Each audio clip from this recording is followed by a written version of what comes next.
Good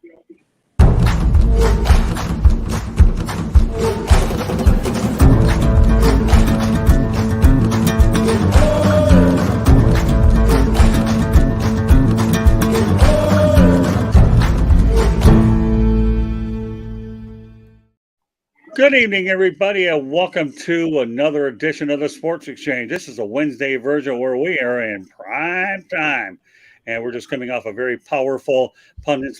Boy, Jacob, we definitely nailed these topics in every way, shape, or form, didn't we? Absolutely, we did. All right, we want to welcome our newest member of the team, Mitch Weinstein. Why don't you give us a quick overview, Mitch, a little bit about you, then we're going to get to the topics after I introduce the crew, just so you know that before you do, the audio version of the Sports Exchange can be heard on iHeartRadio, Apple, Spotify, Google, wherever you get your podcasts. This show is being broadcast around the world. Please hit the red subscribe button on YouTube South Florida Tribune. We're striving for 1,000 subscribers. Please also comment, like, and share the broadcast. Want to be a guest? No problem. Send topic ideas to southfloridatribune@gmail.com, or you can go ahead and be very active in the chat room, and that would be good too. Also, if you want to advertise cost efficiently, call me 954-304-4941. We are live on Facebook, LinkedIn, Twitter, and YouTube. And my Twitter handle is at Tribune South. And the website designed by Candy Ebling is www.southfloridatribune.com. All right. So as I said, we have a really good crew. I have a feeling that the chat room is going to get real busy. So, Mitch, welcome to the show. Glad you're part of the team. I'm looking forward to bringing Wayne on. And then, of course, Matt Jacobs will be coming on in our little revolving Wednesdays. Mitch, thank you for being on. Excellent. My pleasure to be here. South Florida guy. I announced high school football at Hallandale and University School. I worked for U.S. Soccer, Canadian Soccer, and the Miami Fusion. So I've got a good sports background all around. High school basketball, high school football, and many professional sports and many other pretty much not a sport that I can't touch. So it's good. I'm happy to be here. I look forward to working with you guys and have a great show.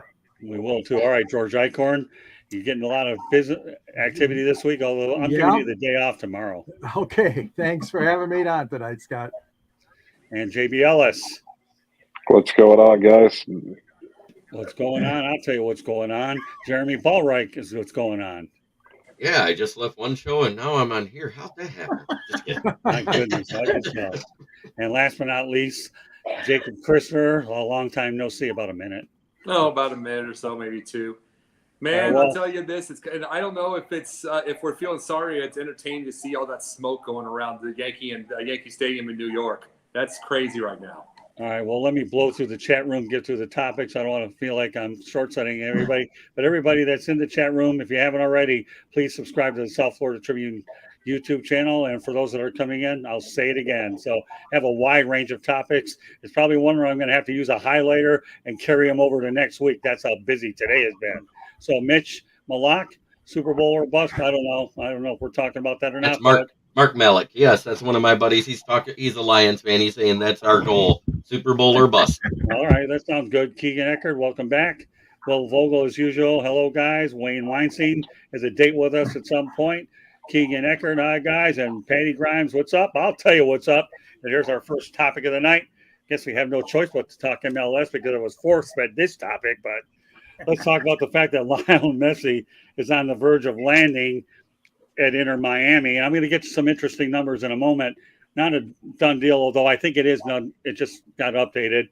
But it's believed that the 35-year-old contract is expected to purchase a stake in the MLS club when he finishes his career in the league. Like current owner David Beckham, MLS partners Adidas and Apple apparently contributed to getting Messi to the United States. He'll get a portion of the revenue from the new subscribers to the league's streaming package on MLS Season Plus and Apple Plus. Also, Apple announced Tuesday that the 4-part documentary about Messi's 5 career World Cups appearances will be exclusively available on Apple TV this year. So now I want to go over a couple key numbers here that really strike me to be really interesting. Okay. Number one, and I've covered Inter Miami. Okay. But here's the thing. Yeah. And you know what, Wayne, we might as well go ahead and mention this too, because that might be part of what this is going on. Inter Miami let Phil Neville go. So for all we know, this might have been something in the works to get. Wayne mentioned is Tata Martino will be named the head coach. Well, yeah, who knows what goes on behind the scenes with athletes. But here's the thing, okay? Now, flip it around the horn. Messi is already making a difference in Miami. The Messi effect is this. The cheapest ticket for Miami's July 21st match prior to adding Lionel Messi would be all of $29, okay? Now, the cheapest ticket for Miami's July 21st match after adding Lionel Messi would be $477. Get that. Now, when you talk about where he could have gone, Camp Nou, which is FC Barcelona's stadium, okay, you're looking at 99,354, and Dry Pink Stadium, a place I've been to all too many times, 19,100. Folks, I bit off a lot of facts here, and what I'm going to do is incorporate the new guy, Mitch Weinstein. Tell me what you got. Well, a couple of things. First of all, one thing that everybody needs to remember is that Messi is still joining an MLS team, and he's going to be playing with MLS players. So I wouldn't expect Messi to go from where he was at PSG to come in Inter Miami and make them a spectacular contender right away. His former teammate Gonzalo Higuain was here for a couple of years, and he probably didn't really make the mark that he thought he was going to make. I remember, in fact, a statement from Gonzalo Higuain said, I was going to come in, smoke some cigarettes, and score a lot of goals. That's what he said. So, I think it's a great signing for the MLS. It's another high profile. I believe I read today that he is the 5th player to win the Ballon d'Or award. Okay. Oh, it looks like he froze. Yep. See, he was your backup for the sorority girls. Yeah, there you go. Yep. There it is. All right, there, Mitch. When he comes back, then we'll get the rest of his input sooner or later. And you don't want to hear me sing the song, but anyways, we'll turn it over to George Eichhorn, and then we'll put him back on. So let's go back to the. There he is. All right, go ahead. I think we got him back. Go ahead. I'm sorry about that. So the one thing everybody needs to remember is Inter Miami is the worst team in the MLS right now. They've scored the least goals in the MLS right. Oh, there he went again. Yep, that's Okay. right. Well, that's Inter Miami freezing him from saying the truth. I'll pick up Scott. Trevor Francis in Detroit, the Detroit Express, way back in the day, outdoor league. They picked up Trevor Francis from England, and it was a fantastic move by Detroit. So I'm all for this. When you get a guy like Messi, I mean, this guy world champion. I mean, you're talking big time for the MLS. So I'm all for it, and it looks like we got him back, Scott. All right, so go ahead. Mitch, complete your thought. I want to make sure we get to the panel so we get to as many topics as we can. In completing my thought, it's the best day ever for MLS signing Leo Messi. I mean, you are bringing in, whether he's 35 years old or not, he showed everyone in the world what he can do in the World Cup at 35 years old, and there's no doubt that he's still got it. So you're bringing in a player that is, while he's 35 years old, he's still in his prime. Okay, none of the other players that came here, that's Thierry Henry, Andrea Pirlo, David Beckham, they were not in their prime. They were older and they were phasing out, and they weren't at the same capability that Leo Messi is. So Leo Messi, the one thing that I laugh about this whole thing is what Scott just read about what the tickets are here. Why don't you go look about what the tickets are for Inter Miami playing at the away stadiums, where they normally get $400 a ticket.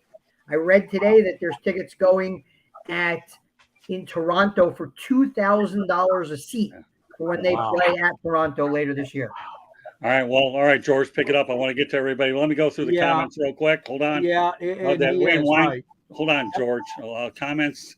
Okay, let's continue to ride through them. Turn down $500 million to go to Qatar. Well, okay. Let's continue on. Obviously, comments are top right. I don't know why Messi's going to Miami. Reminds me of Tony Miola playing kicker for the Jets in '99. Wow. That's adding a little bit though.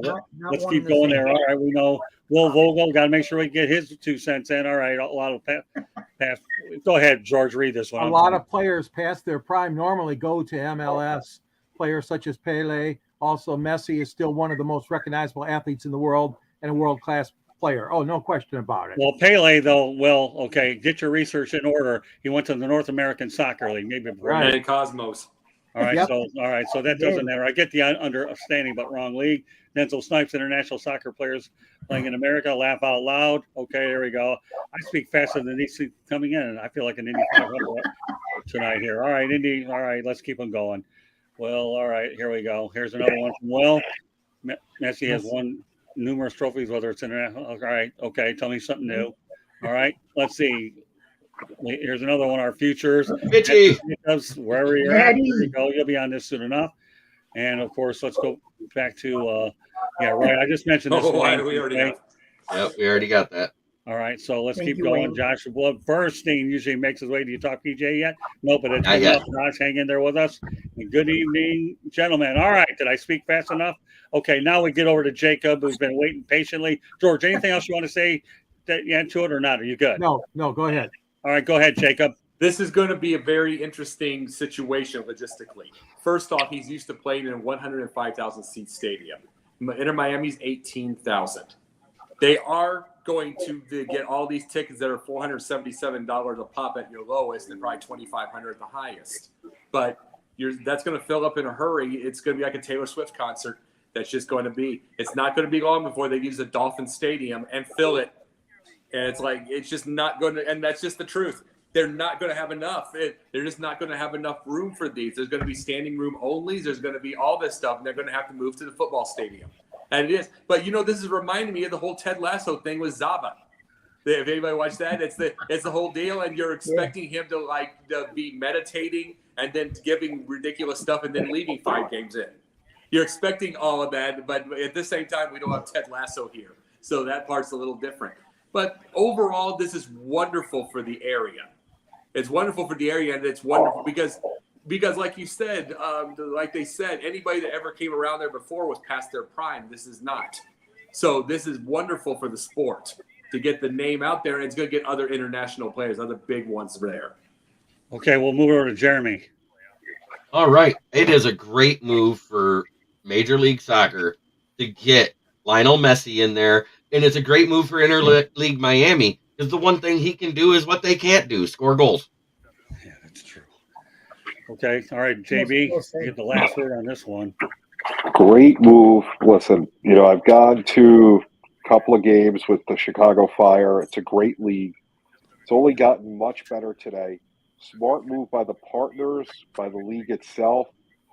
Great move. When you could bring in somebody the caliber of Messi, that would be like if FIBA brought in Michael Jordan to go play, for Barcelona basketball. It was a phenomenal move. You can't argue that. And the fact that the partners ponied up, Apple paid, Adidas got involved.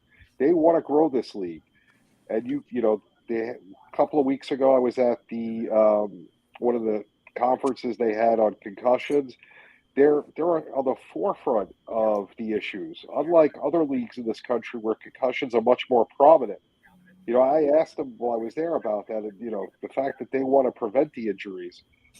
I like the way that the league is structured. They have great leadership, and it was proven today how great their partnerships are with their sponsors. Phenomenal move. Well, let's face the reality. I covered Inter Miami, and you know what? They're going to be moving into their new Miami stadium at some point, 2, 3, 4 years. I know that's been forever trying to figure that out.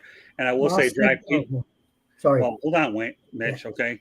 Going back to what I was saying, all right, Drive Pink Stadium to me is the best, one of the better 19,000 seat stadiums I've ever seen. I miss the old Lockhart Stadium, but hopefully, if anything comes out of this whole thing, okay, that they'll expedite the stadium situation in Miami now that you have a guy who's a gate attraction. All right. I know we could talk about this topic all night, but we're not going to because there's other things we have to do. That's why the highlighter is getting a workout tonight because I have to prioritize everything. But we're going to stay in our neck of the woods anyhow. But with his 2 hits last night versus Kansas City, Luis Arraez is hitting .401 for the Marlins. He hit for the cycle this year, first time in franchise history. And I was at their game on Saturday night against the Oakland A's. He had 5 hits, 5 RBI, and a 12-1 win over Oakland, a franchise record. And you want to talk about a win-win situation by Kim Ng trading for Pablo Lopez Twins. All right. You know what, Mitch, we're going to let you, and I'm going to go around in this order throughout the whole time. Want to get to as many topics as we can, but go ahead, Mitch. So great move by the Marlins.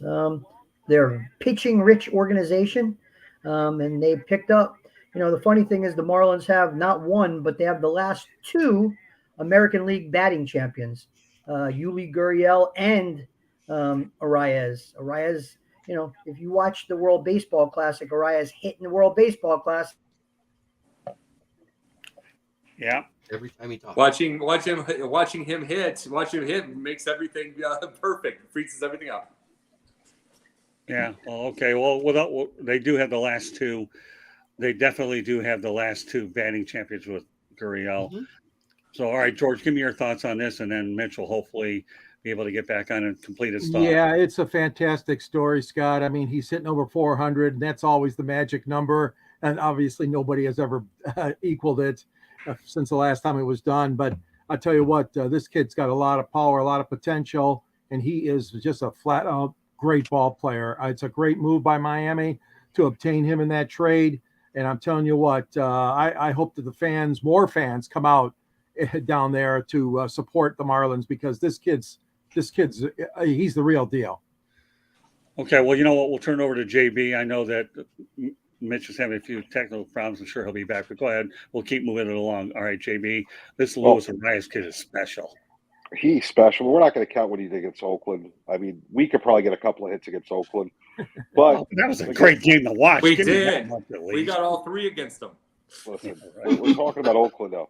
But besides for what he's done against Oakland, he's having a great season. He's not going to hit 400. We still got a long summer to go. But enjoy it while it lasts. It's nice to see the Marlins with a guy on offense that we're excited about. A guy hitting. We talk about their young pitching all the time.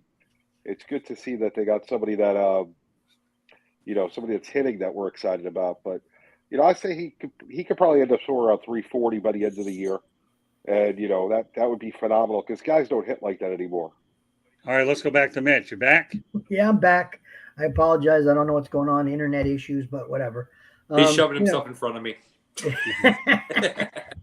No, I mean, when you can grab a batting champion from the American League, for a pitcher that he's a good pitcher, Pablo Lopez, but he's not infallible, and you just made your team much better. They're hitting great. It's carried over. He's a leader in the clubhouse, and it's contagious, and everybody's hitting around him. He's making guys like Dela Cruz better hitters, and everybody except obviously Jacob Stallings, who can't hit at all. But it was a great move for the Marlins. I give Kim Ng all the credit in the world, and let him keep building off of that, because I think they have a nice base of a team right now. Okay, we'll turn it over to Jacob. Well, the whole thing with Kim Ng is that everything that I brought up, and you're probably going to prove me wrong on this, Scott. Like what I was saying, I was thinking she gets one more shot, and the thing is they're winning. They're winning on this, so it's like good for them. I like what she's building. It's like that's what the whole point is. I wanted her like on the white. I didn't like the idea with Miami because I wanted her to get a shot. She's built something in Miami though, and she's building something well. She's done well with these pickups. And as far as the 400, no, it's still too long. There's going to be this same people that had Jacob deGrom be, the same media that had Jacob deGrom being the best, like Bob Gibson. Look where he's at now. Surgery number 4,200. But it's like, this is what they do. Everything's code red 10,000. But it's fun to watch right now. Kids, if he finishes 300, it'll be about 310 or 15. And it's still going to be fun. And this team is going to be, and the thing is, truthfully, if they start winning, they're going to need a new stadium with some real estate around so that people can have fun around it. Don't hold your breath there. That'll never happen down in Miami. But knowing what everybody else is doing, like in Atlanta, Chicago, all these areas, that's what Miami needs. Jacob, you don't even realize that area got hosed, and I could devote a whole show on that. Mitch knows it. So all right, Jeremy, and then we're going to get on to some golf. It was a great trade. I mean, anytime you can take a decent to good pitcher and get a guy that plays that well. And I kind of agree more with JB. By the end of the season, he'll be between 340 and 355. The way he's hitting. He's multiple hitting almost every pitcher he faces. Oh, I mean, say about Kim Ing is she's working within the salary structure that she has the budget. So you have to work wisely and not spend a lot of money. Look at the Tampa Bay Rays. They find a way. If the Marlins can somehow, some way bring enough good baseball people and go about it the Rays way, then they could be efficient. Again, neither team draws for their own respective reasons. Go ahead, Jeremy. And to add to that, if they keep winning, the fans will start coming. That's the thing. They have not been a consistent winner. And when you're not a consistent winner, your fandom dips. We're seeing it in Detroit right now because this team goes back and forth. But the fact they're in second place should have brought more fans out than it does, and it's not. It's sad. Right. Well, the reality in Miami is this, okay? I think it's one. I hate to say this because I live here, but Mitch probably might. It's one of the worst sports towns in the country. They're fair weather fans in every sense. But but the reality is the Marlins, okay, they have a great stadium, wrong area, but Kim Ing is doing a good job. She running a good. I finally met Skip Schumacher for the first time, one of the most level-headed, down-to-earth guys I've ever seen. I love Don Manning, don't get me wrong, but you knew that Kim was eventually going to go there. But the one thing that we're losing sight of what Kim Ing's all about, if she has good success as a general manager in Major League Baseball, you're going to look at women differently in that role. Well, the thing about it is with Kim, let me finish, okay? Okay. Please. If she has success as general manager, who knows who the next female general manager could be? And Kim is setting a good example. Go ahead, Jacob. Well, no, the thing about Kim is this is what I'm saying now. Even being 34-28, even being that right now, just there, no one would have seen it coming throughout the season. They would have thought it'd be 68 wins or something. Even being 34-28, if it was proven right that I'd said she'd have one more year, I don't think so now. But if it was proven right and they let it go, she's got a job in 14 seconds. She's got another job in 14 seconds. There's going to be about 5 or 6 openings, and she's going to get the first one because just the type of people within the, as you said, the salary structure she's picked up.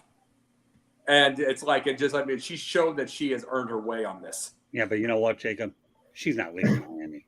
No. I'm just saying, even if it was, it's obvious that she earned her way in this league. And how are we forecasting 68 wins with a really good pitching staff? Well, no, but I'm just talking about there just because of Miami's past. Right. It's just like my. I was just curious. I mean, because that's a pretty low number of wins, especially when you have a lot of teams in baseball that don't have any pitching. Right. But yeah, I'm just talking about. Remember, I don't think anybody saw the hitters that they have right now. Well, as the year goes on, and I'm going to approach this, you got to remember though, JB, Sixto Sanchez is regarded as a really top pitching prospect. He's been hurt. Max Meyer. They've had a couple players that they expected to go out there and carry the staff for a while. But as I go deeper into the year, I've only been to a handful of games, and this is my first opportunity to talk to the manager. I'll be diving deeper into all of this, so we'll have future things to talk about on the show as well. But I'm just anxious to see how well she does. And right now, I'm giving her the benefit of the doubt because she's made some pretty shrewd moves in the offseason. And you know what? They're playing awfully good baseball right now. All right, you know what? Again, I've never had a show since we've been doing this that had so many stories that could have qualified for our top story. But this is probably our first one. All right, Joshua Bernstein's been waiting for us to talk about. Did you talk PGA yet? Joshua, if you're still here, we're going to do it, okay? And I know you're probably divided between the Heat and this, but the PGA Tour has agreed to merge with LIV Golf. It'll be interesting to see how this dynamic will go with team golf. And added to this equation, you have the merger, reminds me of the NBA ABA merger, the NFL ABA, and of course the NHL WHA. I'm only going to say this one time, and I mean one time. Phil Mickelson and Greg Norman look like absolute geniuses, and all these other golfers that could have gone and played LIV and got a lot of money are probably the LIV Ed. All right. So with that said, George Eichhorn, take it from there. Yeah, it really was a stunning announcement. And the fact that the negotiations were going on behind the scenes, even guys like Woods didn't know about it, and neither did McIlroy. Supposedly didn't know anything about it till the announcement came. I'm quite surprised. I really am. I thought the PGA had their heels dug in, PGA Tour, and I didn't think it was going to happen, at least not this quickly. But the fear of all the litigation and the lawsuits flying back and forth between the two golf factions, I think led the guys together to sign on the dotted line. But yeah, I mean, it is unfair to those that stuck it out, though, the PGA Tour guys that didn't go. And of course, some bitter words were had. But I'll tell you what, I says the Saudis are now pretty much, running the pro golf, men's pro golf. And I don't know if I'm in favor of that. Well, while you're at it, why don't you read what Joshua Burstein said in the chat room? Yeah, Joshua, if there's anything to learn from the PGA LIV, it's don't turn down Saudi money. That's true there. All right, let's continue to work our way through the chat room. Okay, different. All right, we're going to go back to Wayne with the soccer, although we're moving on to golf. The difference is NASL got international players in their prime. MLS hasn't done that until today. I think that comment's fair. And okay, we know. Let's see, salaries are what killed the NASL. Let's keep going. Another multi-hit. Well, all right, Wayne. Another multi-hit game today, and they're feasting against the Royals. And now, of course, Wayne goes on to say the Marlins of a 6-game winning streak. Doesn't hurt when you have the bottom feeders in the American League. Oakland and Kansas City. 3 today, and then Oakland. But you know what? I was asking Skip Schumacher what he thought about sweeping the A's, and he tried to downplay it as much as he could. And the way I look at it, to me, is hey, every team is good. He's just trying to do what he has to do. So with that said, well, let's continue on. All right, to JB. Listen, money ruled the day. There was a lot of money at LIV. PGA basically got bought out, no matter how you look at it. And when you hear the comments a year ago, now to agree to merge, I get why it was done. I'm disappointed that would be the way that it would go.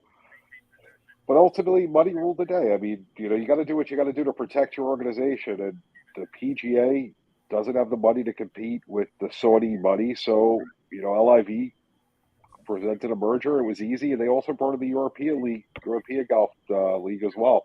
So it's a worldwide merger, which is interesting. Yeah, Ken Ballrick, I'm dead set against the merger, especially since Saudi Arabia had a hand in 9/11. I'm sure a lot of people feel the same way you do. Nevertheless, it still happened. Denzel Snipes, Josh is right. If the price is right, they will forget about a certain journalist. Sad but true. I'm one of them, but not one of those. Saudis offered 7 ones to join LIV. LOL. Yeah, I think the whole thing's a little bit laughable. It's not, but we're going to turn over to Mitch.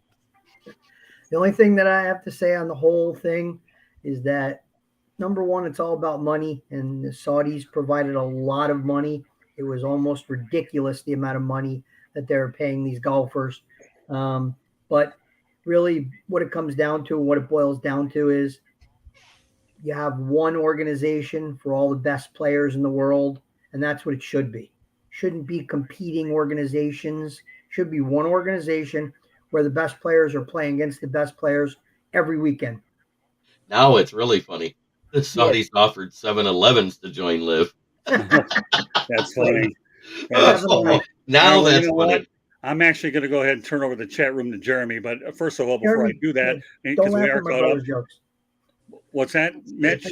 Jeremy, don't laugh at my brother's jokes, please. That one was pretty good. Well, he has to get used to it. Don't worry. When he's on, he'll get it. Right now, you're the only Weinstein that we've seen in person. So, good. We have to deal. Then when Wayne gets his turn, it'll be another story. But all right, Jacob, comment on this, and then we'll get Jeremy. Boy, how did I go after this on Pundit?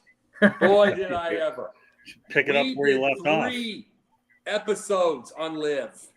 Everybody has seen my Facebook and my Twitters. I have been telling about things that were going to happen with LIV. I did not see the merger coming, but I did see them changing things. JB saw that. George has seen my stuff.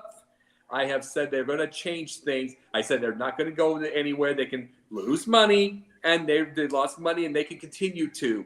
And then, you know what all of this was, and I keep bringing this up, is everybody brings up 9/11. That is correct and true. They bring up Jamal Khashoggi. That is correct and true.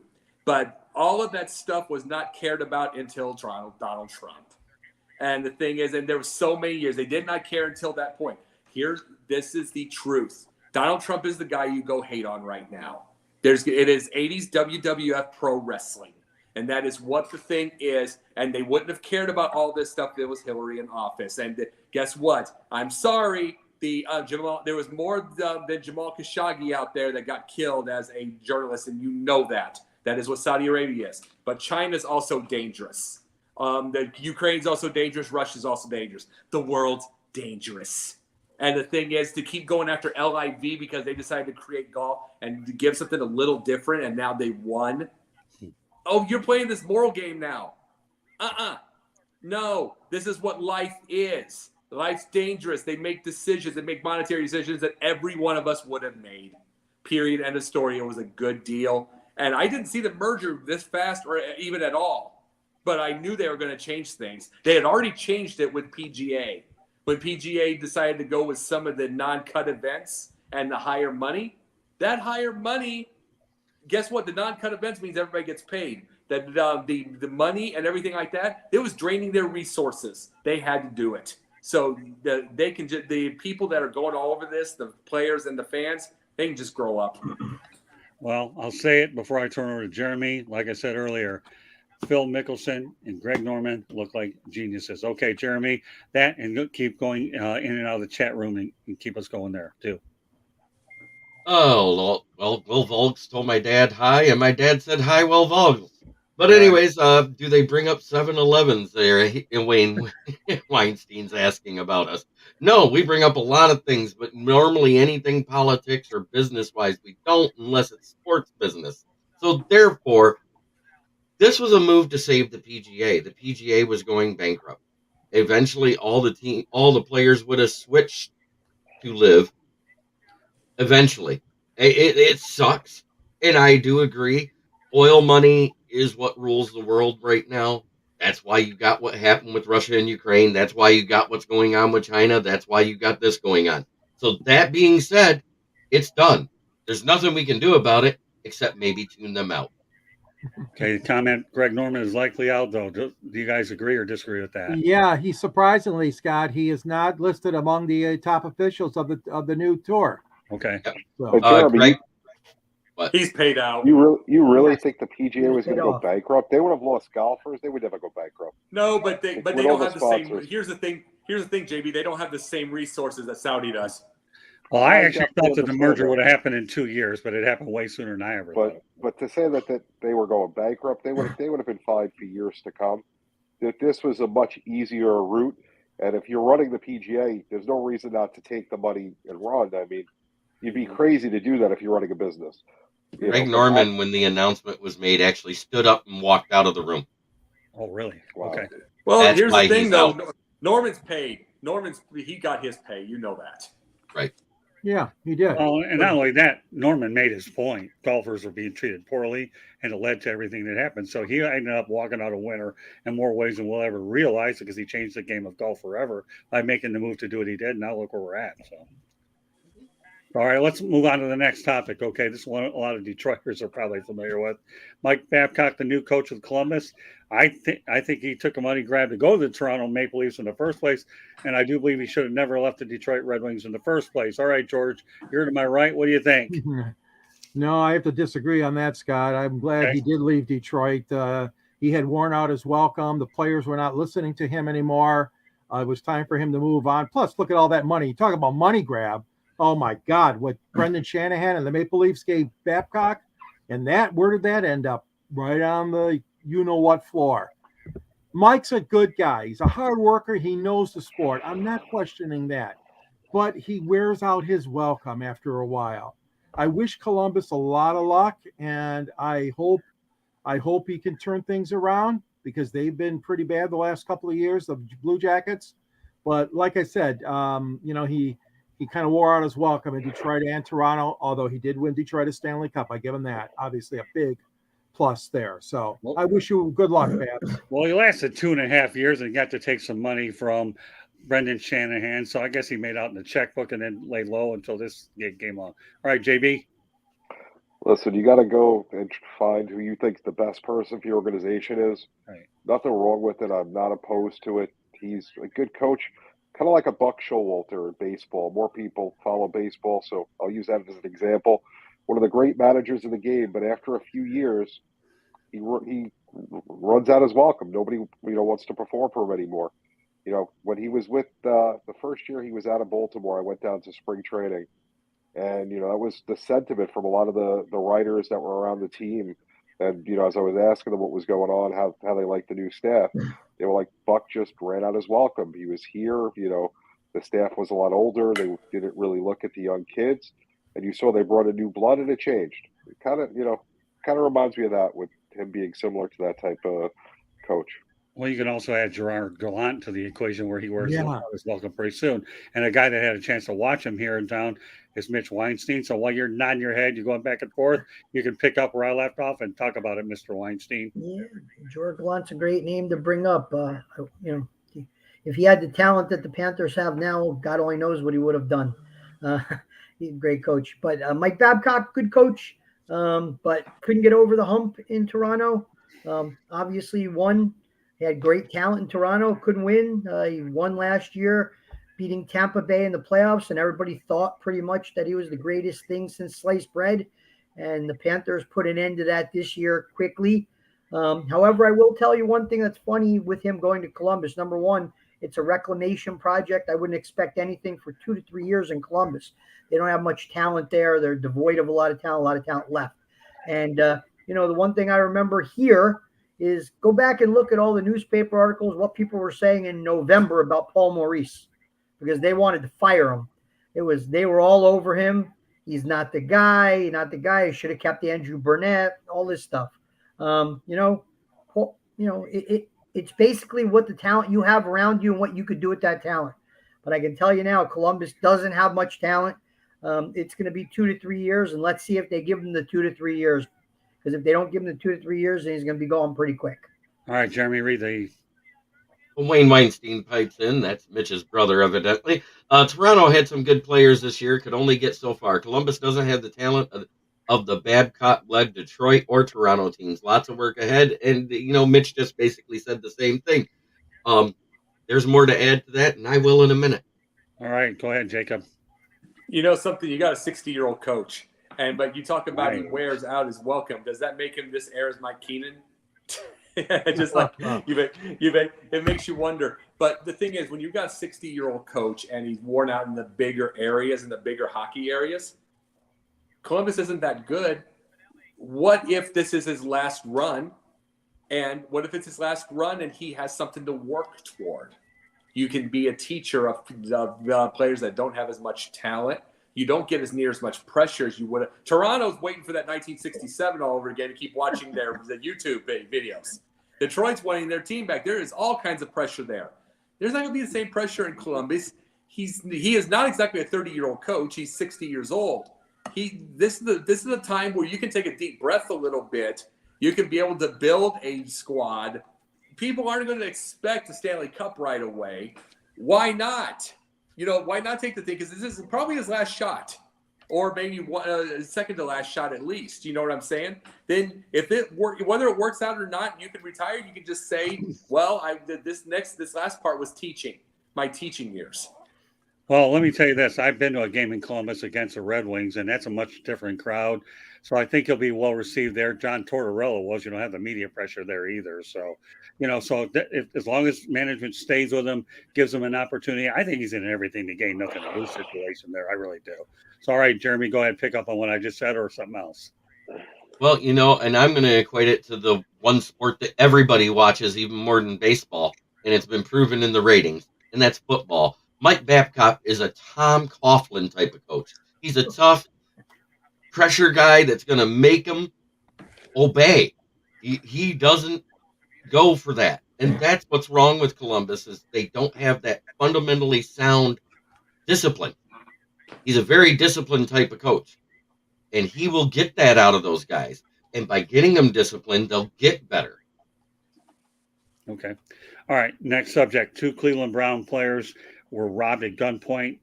Cornerback Greg Newsome II and defensive tackle Perion Winfrey at 3:30 a.m. Monday. Suspects fled in Newsome's truck. All I'm going to say about the whole thing is 3:30 in the morning. Really? Why are you out that late? I don't think anything happens good after 2 in the morning anyways. But meanwhile, 2 Cleveland Browns got robbed. I just think, I have empathy for the players, but 3:30 in the morning, get real. You should be at home anyways. I feel bad what they went through. Part of this is all, to me, that it's their own fault. That's all I'm going to say about it, George. Go ahead. Yeah, I agree, Scott. I mean, that was my first reaction. That's awful late to be out, especially you're a pro athlete. I mean, you're supposed to be having some discipline, take care of your body, take care of your your sleep and whatever, you need to do. And I know it's the off season. Okay, guys, I get that. But the fact of the matter is thugs are waiting out there around any corner for any of us guys and ladies. And it's a shame, but you just got to guard against this kind of stuff happening. But yeah, I mean, they really shouldn't have been out that late. But like I said, OTAs or whatever was going on, obviously they should have had a curfew, because I believe there still is one, isn't there? I don't know what they do during the OTAs. I don't know. I don't know, but yeah, that's all I got to say. All right, JB. I don't know. Unfortunately, we're all adults. We can go out to whatever time we want. I can't blame them for being out, but you do put yourself in harm's way when you're in bad situations. Not much good happens at 3:30 in the morning. Right. When you're a professional player, you're an athlete, people know who you are, you're a target. It's a shame. The world shouldn't be like that. Thankfully, they're okay. The car can be replaced, but, it's just a shame that the world is that way. All right, well, Mitch, go ahead. So the Browns started mini camp on Tuesday. So the question is, obviously they just probably got back into town the week before. They probably hadn't seen each other. Bad decisions. That's all. Greg Newsome. Two defensive players. I bet the defensive coordinator was quite thrilled to know that his players are going out till 3:30 in the morning the day before training camp starts. Listen, you're a professional athlete. You do what you want. Your body's your temple, but you have to be smart. You make millions of dollars. Stupid stuff. What about why they driving around? They both make probably enough money. They probably should have a driver anyway. To be honest. No, I think you're right there. That's what it really is. These OTAs, athletes give me go a out. break. You need a driver during OTAs, really? You need a driver all the time, probably, these guys. I don't know. The young kids, they make bad decisions, and that's what it is. Who's playing CNN? Yeah, who's got something in the background? I don't know. All right, that's what we're noticing. Well, if there's something there, let us know. I hear a TV. Okay, I do too. Yeah. All right, well, Not anyways, mine, for sure. we'll continue to work through it. All right, go ahead and complete your thought. All right. This is the thing I'm going to say. This is a dated reference, also a fictional character. Where in the world is if you're having a 3:30 in the morning? Where in the world is Claire Huxtable? Not Cliff. Where in the world is Claire? I mean, Cliff wasn't tough, but Claire was. Where in the world is that type to just basically we know the whole thing where she's going after him, going for the wretched, going after Vanessa and doing stuff. The thing is, these are dated references, but everybody's going to get it. But the thing I'm saying though is, where is that mom that cares that much? That's like that been smacking them upside the head verbally and maybe physically since they were 10. Where is that? Because if she existed, this doesn't happen. Right. If this type of mom exists or the dad exists, it doesn't happen. You think the thing is, you're out at 3:30 because you want to have fun. You go out and you're doing all this type of stuff. It's time you're a professional. Right. Go get some sleep. Yeah. All right, Jeremy, I want you to read Denzel's comments and then you comment. Denzel says, ask Brian Robinson how that was. He had a long road back to the field. He was shot in a convenience store robbery. There's a little bit different there. And he also says, Claire Huxtable, Aunt Vivian, pretty much only 1990s black TV wife and mother. That's not true. 80s and 90s parents, period. If you go back that far, discipline was in the household. Why it wasn't against the law. There's a big difference now, and let's not get into that. Okay, now I'm going to go to where I want to go. First Aunt Viv, not the second one. First Aunt Viv. Right. First off, they're in their young 20s. They're young men who just got out of college and are now in the pros. What are they doing? What young men in their 20s do, what I know I did. You partied till the bar closed, and then you went looking for a piece of tail. That's what they were doing at 3:30 in the morning. They just were on the wrong side of town. Okay. Works for me. Have to bring it up? It's news. All right. Well, here's some news that a lot of New York Mets are probably glad they don't have to deal with, and the Texas Rangers do.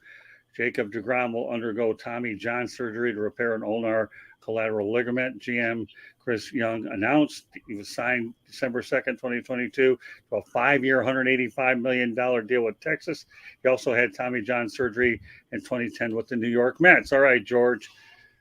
You know, the Rangers, I give them an F on this one. I mean, they did Yeah. not do enough homework. Jacob's been hurt a lot during the last few years. He has not been able to complete a season in quite a while. And it's a shame because he did not deserve that contract.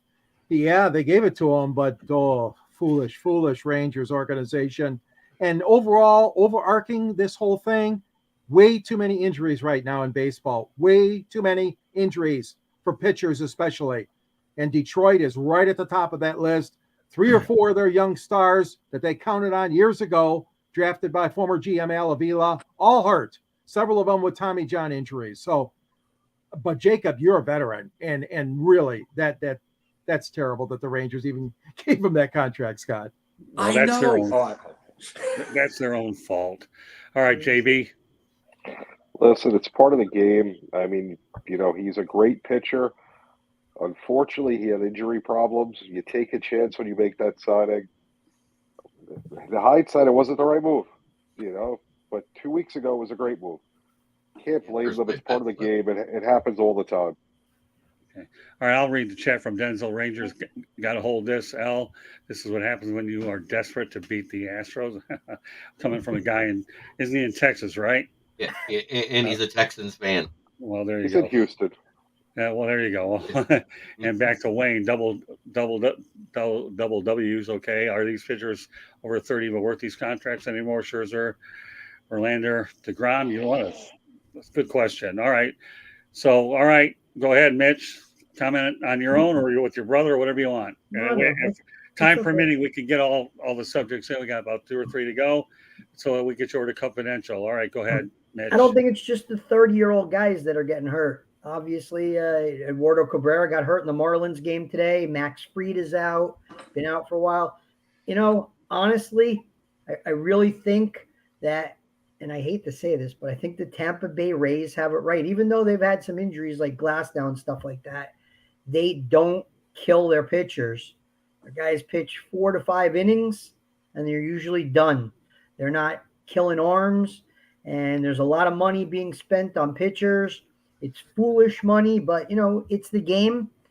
You know, it is what it is. But, you know, athletes get hurt. I mean, they're at the, you know, they're physically fit better than anybody else, but they're, you know, these pitchers are putting taxing, you know, torque on their arm, and they're throwing pitches, 4 or 5 different pitches. You know, I know, like, look, you know, I'm a Marlins fan, obviously, and I'm in South Florida, but let's take a look at Sandy Alcantara, right? Won a Cy Young last year. I think he's 2-6 right now, or 2-5.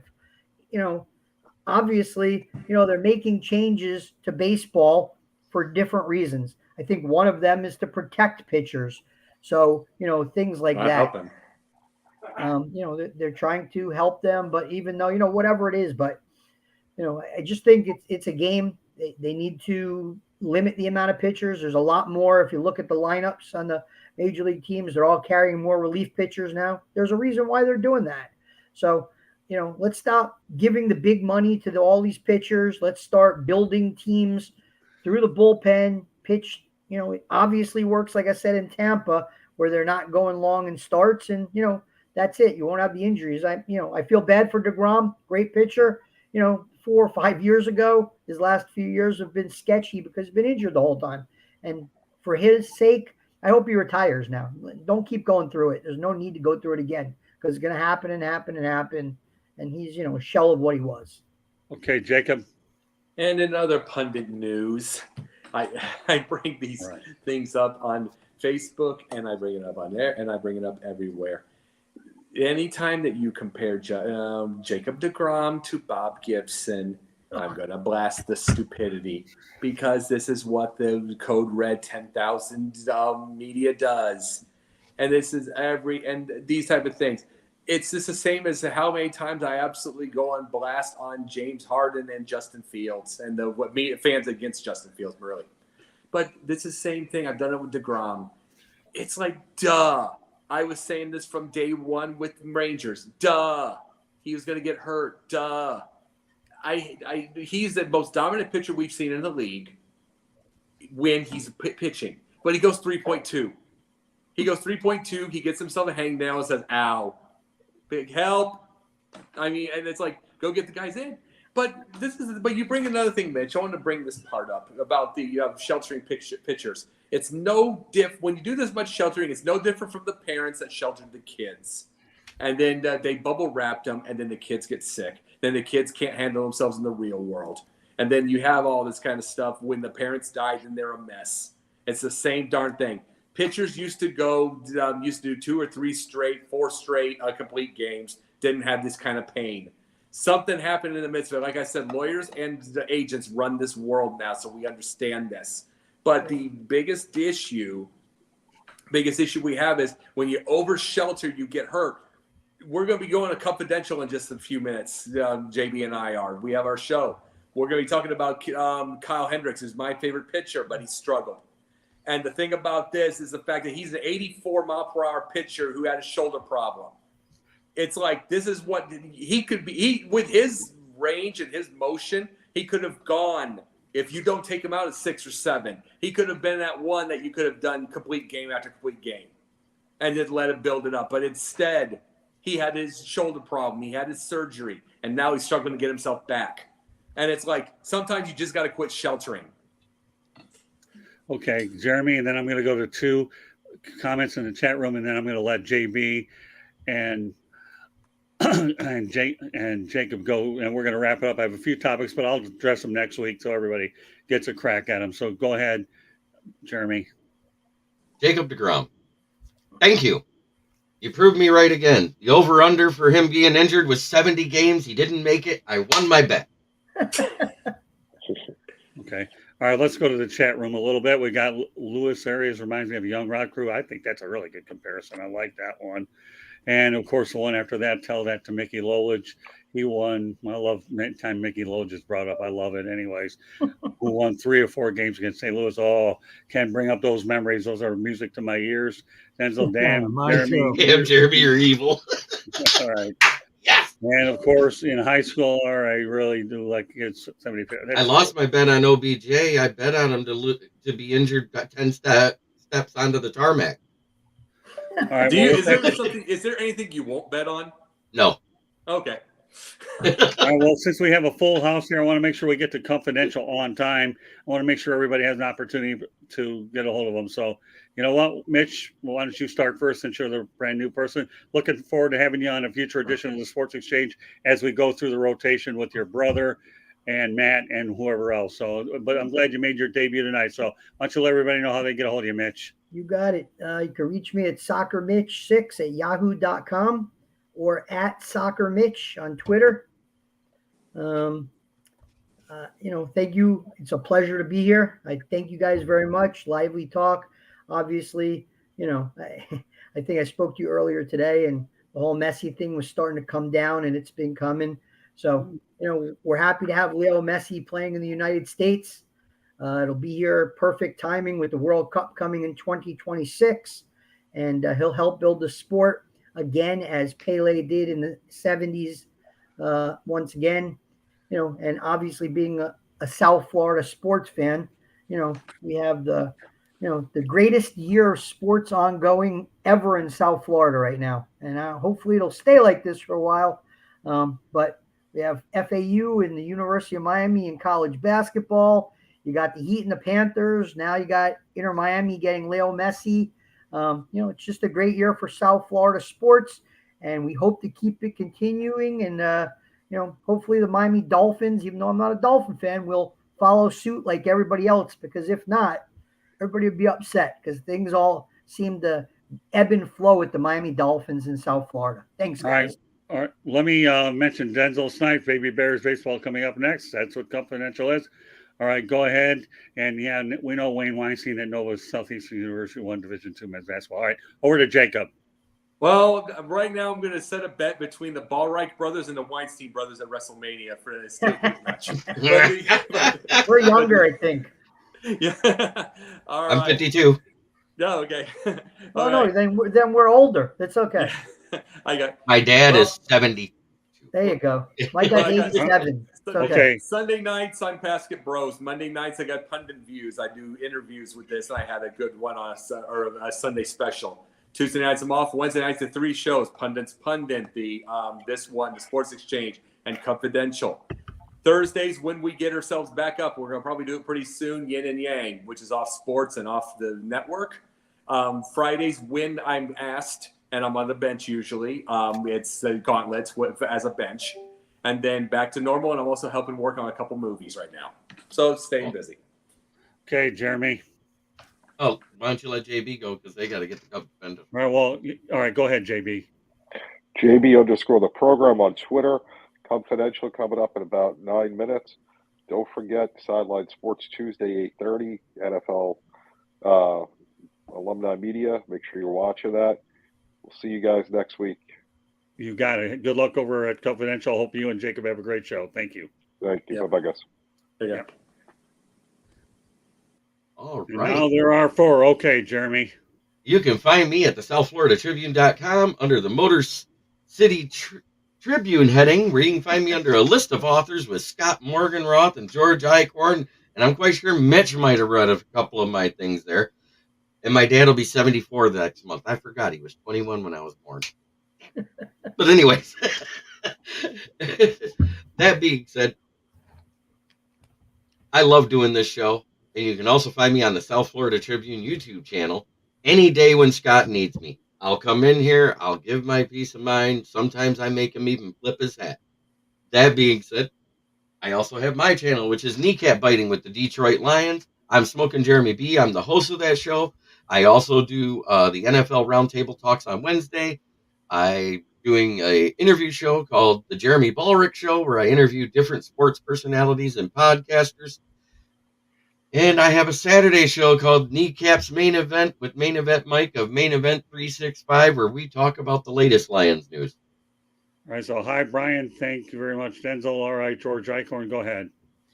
Detroit Sports Broadcasters on the Air is the name of my book. It's been out for a few years, but if anyone would like to get a copy of it, there's a link at the end of my column on the Motor City Tribune, which is, as Jeremy mentioned, under the South Florida Tribune banner. And I also contribute to 108 Stitches and to the Pigskin Show and Sports Exchange, wherever Scott needs me.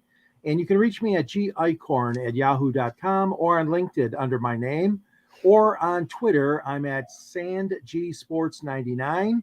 And you can also read me in the Detroit Monitor. Thank you. All right, and lastly for us, the audio version of the Sports Exchange can be heard on iHeartRadio, Apple, Spotify, Google, wherever you get your podcasts. The show is being broadcast around the world. Please hit the red subscribe button on YouTube, South Florida Tribune. We're striving for 1,000 subscribers. Please also comment, like, and share the broadcast. Want to be a guest? Participate in the chat room. That's one way to do it. Send your topic ideas to southfloridatribune@gmail.com. If you want to advertise cost efficiently, call me at 954-304-4941. We are live on Facebook, LinkedIn, Twitter, and YouTube. Also, you can find me on Twitter at Tribune South. And our website, www.southfloridatribune.com. Candy Ebley does an incredible job. A couple of quick announcements before we call it a night. Jeremy Ballrick and I will start our first show together. I'm trying to make sure that we can get it pushed through, but as it stands, it's going to be the professor and the pupil talking sports. And tomorrow night here on No Limits, I'm going to have a really good broadcast, and it's going to be from Ticketsmarter.com. The CEO of the company, Jeff Goodman, went ahead and contact me from LinkedIn. So if you're ever on LinkedIn, it's good stuff. Don't be surprised if I ask him a question or two about the gouging job that Inter Miami is going to do locally with all this that's taking place. But meanwhile, I want to thank our crew again: JB Ellis, Jacob Christner, George Eichhorn, Jeremy Ballrick, and Mitch Weinstein. Good first act. Looking forward to having you down the line. And we're looking forward to seeing your brother, Wayne, and we're definitely looking forward to seeing Matt as well. So meanwhile, folks, on behalf of the crew I just mentioned, my name is Scott Morganroth, the Motor City Mad Mouth. Thank you for being on this edition of the Sports Exchange, and we will catch you the next time.